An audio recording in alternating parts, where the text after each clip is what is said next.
Muy buenos días para todos. Bienvenidos a su canal Pro Fernando. En esta ocasión tendremos como tema las relaciones de Jesús con el poder político y religioso de su época. Clase preparada para los grados 11 del Colegio República de Francia. En clase anterior habíamos venido discerniendo qué clases de grupos políticos y religiosos existían en tiempos de Jesús. Hablamos de los fariseos, de los saduceos, de los celotas, de los esenios, y íbamos discerniendo qué características tenía cada uno de estos grupos. Recordemos, los fariseos, decíamos que la palabra fariseo quiere decir separado, y era un grupo religioso que particularmente se apegaba a la ley y a la tradición, más que todas las leyes de la purificación. Por ser un grupo separado, creían que era una élite que debía evitar contaminarse con todas las circunstancias de su alrededor. No tocaban mujeres, no cadáveres ni enfermos, y tenían múltiples ritos y costumbres sobre la purificación para los fariseos. De igual manera, los fariseos, ellos se admitían la existencia de los ángeles, la creencia en la resurrección. Ellos aceptaban eso y estaban continuamente en conflicto contra otro grupo político que era el de los saduceos. ¿Quiénes eran los saduceos? Al contrario de los fariseos, los saduceos no admitían la existencia de los ángeles ni de la resurrección. Era un grupo muy cercano al poder romano de entonces. Centraban su culto en el templo y en el poder del sumo sacerdote, y no eran muy queridos por el pueblo judío por esa misma cercanía a los romanos.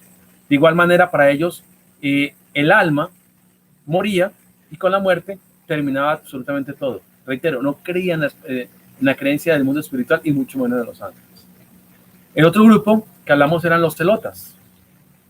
Los celotas, como un grupo subversivo de ese entonces, que pretendía por las armas luchar contra el Imperio Romano para liberar al pueblo de Israel de su dominación.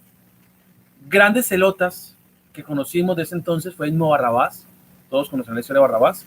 Judas, el traidor, Judas Iscariote, era también partidario del grupo de los celotas y pretendían y veían que Jesús posiblemente podía ser el líder que llevara al pueblo de Israel a una insurrección completa contra el pueblo de Israel. Dentro de esos, lógicamente, Judas. Los otros grupos, los esenios, eran grupos de judíos que se iban a localidades alejadas, como el desierto, constituían pequeñas comunidades y allí llevaban su ritualidad muy parecida a la que tenían los fariseos, pero con separación del resto de la comunidad judía. Teniendo en cuenta los grupos, recordando los grupos que trabajamos la clase anterior, ahora tratemos de discernir cómo fue esa relación de Jesús con cada uno de ellos, su confrontación, qué motivó para que estos grupos quisieran luego llevar a Jesús y darle muerte en la cruz.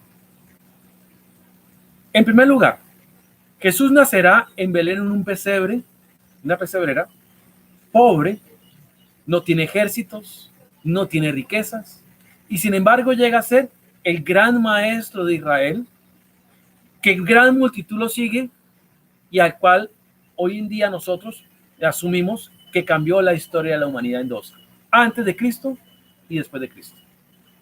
La predicación de Jesús entrará en conflicto con todos estos grupos de su entonces. Veamos en el primer caso, con los fariseos. Jesús predicaba el amor de un padre hacia todos los hombres, sin ningún distingo. Jesús se acercaba a los pobres, a los mendigos, a los enfermos, a los leprosos. Comía con pecadores. Inclusive se acercaba a las prostitutas de entonces para llevarles un mensaje. Lógicamente, eso no fue muy bien visto por la clase farisea. Recordemos, los fariseos separados y no admitían que aquel que se mostraba maestro no cumplía con las normas de la ley de Moisés, particularmente las de la purificación. A Jesús le dirán alguna vez: ¿por qué tus discípulos comen con manos impuras? ¿Por qué recogen espigas en día sábado, no guardan la ley del sábado? ¿Por qué va y sana usted un leproso? ¿Por qué va y come en casa de publicanos y de pecadores? Todo eso para los fariseos era motivo de escándalo. Ante eso Jesús siempre les criticó su hipocresía. Y recuerda aquella frase que Jesús dice, hagan lo que ellos dicen, pero no imiten sus costumbres, porque el fariseo tenía esa característica. Imponía a los demás sus normas y sus leyes, pero a veces ni siquiera ellos eran capaces de cumplirlas. Le dice sepulcros blanqueados. El fariseo, por ejemplo, al llegar del mercado, llegaba y limpiaba todos sus utensilios de la comida. Se lavaba las manos, abluciones desde la punta del dedo hasta el codo 5 veces al día. No tocaban nada que pudiera contaminarlos. Si una mujer, en el caso de la mujer específicamente, iba por el camino, el fariseo evitaba rozarla por una sencilla razón, porque esa mujer podía ser impura. ¿Y qué hace una mujer impura? El uso menstrual, el flujo menstrual, que es un sangrado, según la tradición judía, hacía impuro a la mujer. Y como para evitar ese problemita, mejor no tocarla, no rozarse con ellas en el camino. En cambio, Jesús, por el contrario, una mujer hemorroísa con flujo sanguíneo, lo toca y de él sale esa energía y le sana. Fuera de esa confrontación que Jesús varias le dice, al hombre no lo hace impuro lo que entra por la boca, sino lo que sale del corazón del hombre, refiriendo que consideran que hay alimentos que también hacían impuro al hombre. Jesús dice, no. Primero la ley del hombre y luego la ley de Moisés. Es más importante el hombre que la ley. Miremos tal vez hoy en día que muy posiblemente en nuestras iglesias en la actualidad, muchos grupos religiosos asumirían costumbres similares a los fariseos. Se apegan a la ley, evitan y predican no consumir determinados alimentos porque los consideran impuros. Por ejemplo, hay algunas religiones que dicen que contaminación con sangre no la admiten de ninguna manera, ni siquiera una transfusión de sangre. Pero igual que ellos, hay otros que bebidas oscuras no consumen. Similar a lo que presentaban aquellos fariseos entonces. Entonces, Jesús pone por encima de la ley al hombre. Jesús va a buscar al publicano, a la pecadora.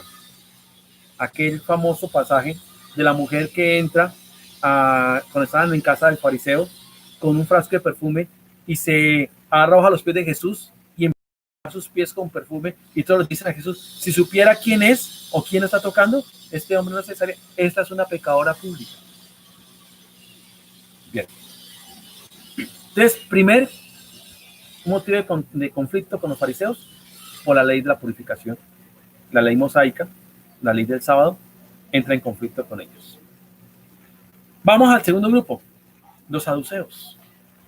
Recordemos, centran el culto en el templo. Y amigos de Roma, ¿alguna vez a Jesús le dicen, maestro, ¿es lícito pagar el impuesto a Roma? Si Jesús decía que no, pues iba a entrar en conflicto con esa clase romana o romanizante. Y si decía que sí, pues de igual manera entraba en conflicto con el pueblo de Israel.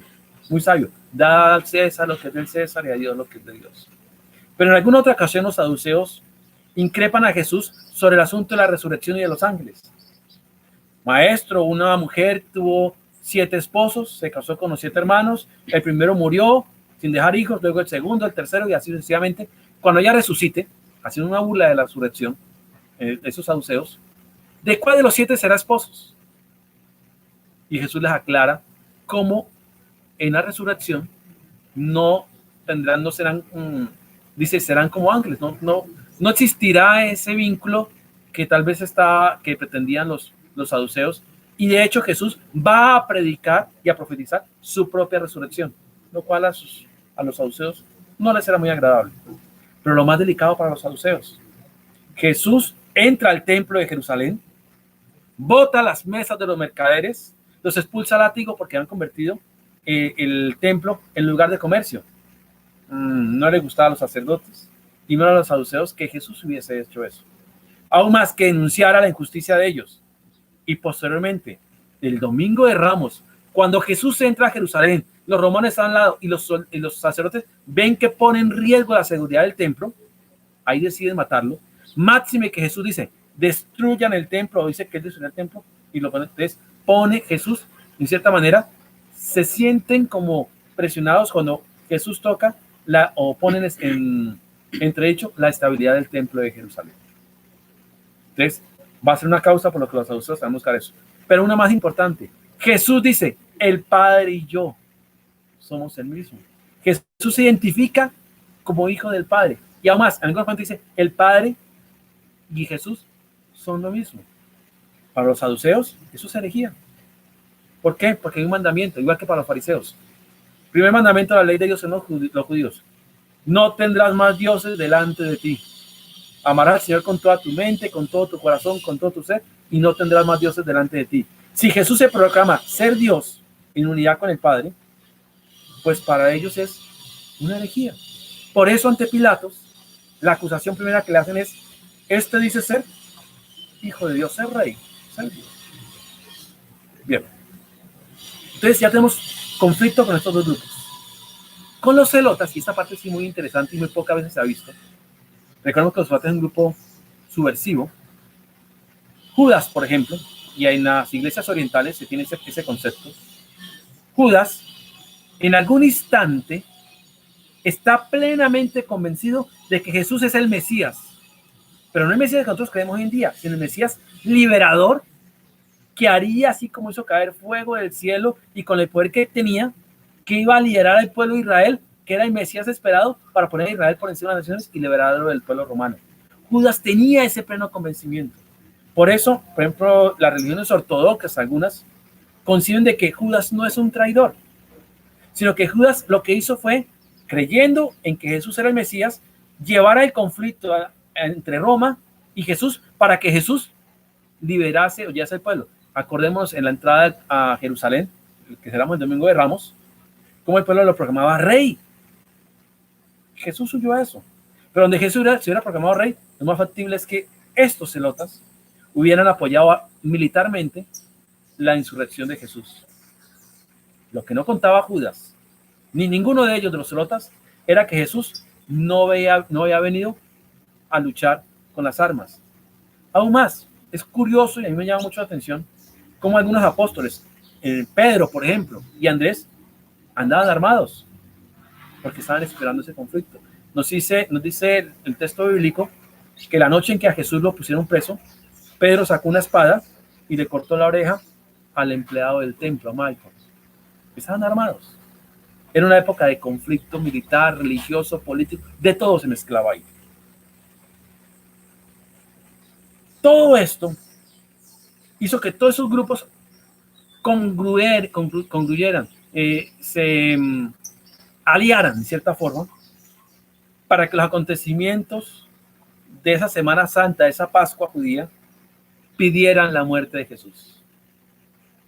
Los celotas sentían que Jesús los estaba traicionando porque no iba en contra ni se enfrentaba al pueblo romano y guardaba silencio sobre la dominación romana. Jesús realmente nunca habló mal o confrontó al imperio romano. No lo hizo, ni mucho menos con las armas.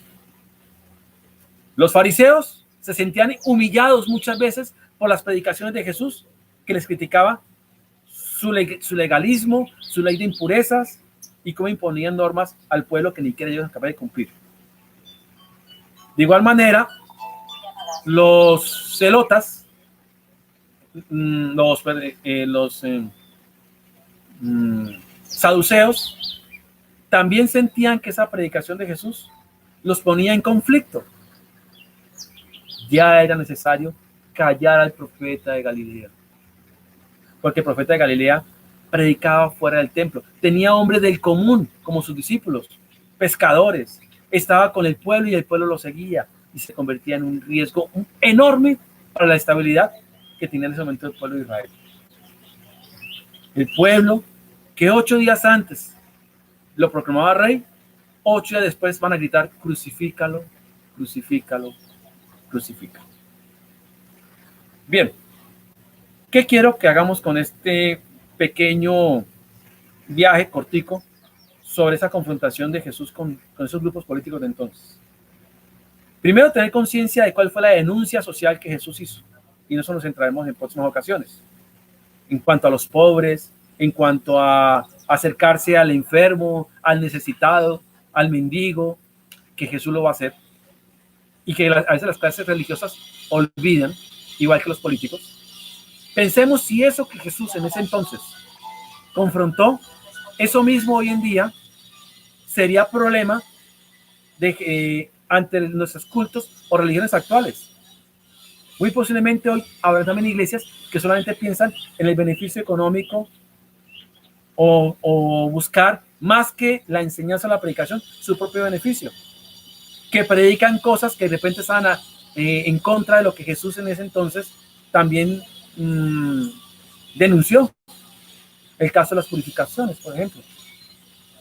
La insistencia en el templo que tenemos los tradicionales. Hoy en día, ¿existirá eso? Entonces, el trabajo que vamos a realizar en este periodo va a ser analizar, comparar nuestra situación actual religiosa de nuestros grupos religiosos y políticos de la actualidad con los grupos religiosos y políticos de ese entonces y ver si la predicación de Jesús, que entró en conflicto en esa época, también de igual manera hoy estaría en conflicto con lo que nuestros cultos o religiones practican.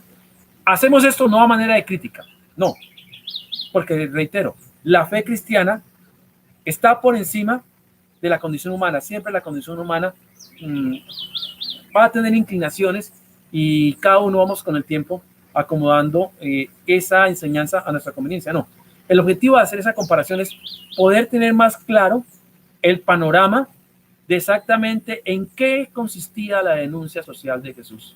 Y si necesitaríamos un nuevo Jesús. Posiblemente si Jesús viniera al mundo hoy en día, nuestros líderes religiosos no harían posiblemente lo mismo que aquellos de ese entonces. Imaginemos a Jesús, no sé, por la televisión o en las plazas predicando esto en contra de algunos grupos religiosos de entonces. Tal vez también buscarían la manera de cómo callarlo. Posiblemente sí. Posiblemente sí. Muchachos, les agradezco enormemente este pequeño encuentro. En la guía les daré un documento que será la base y el insumo para que puedan responder correctamente las preguntas y de esta manera poder concluir con esta parte de los grupos religiosos y políticos en tiempos de Jesús. Muchas gracias para todos y cada uno de ustedes. Cuídense, por favor. Dios les bendiga en unión con sus familias.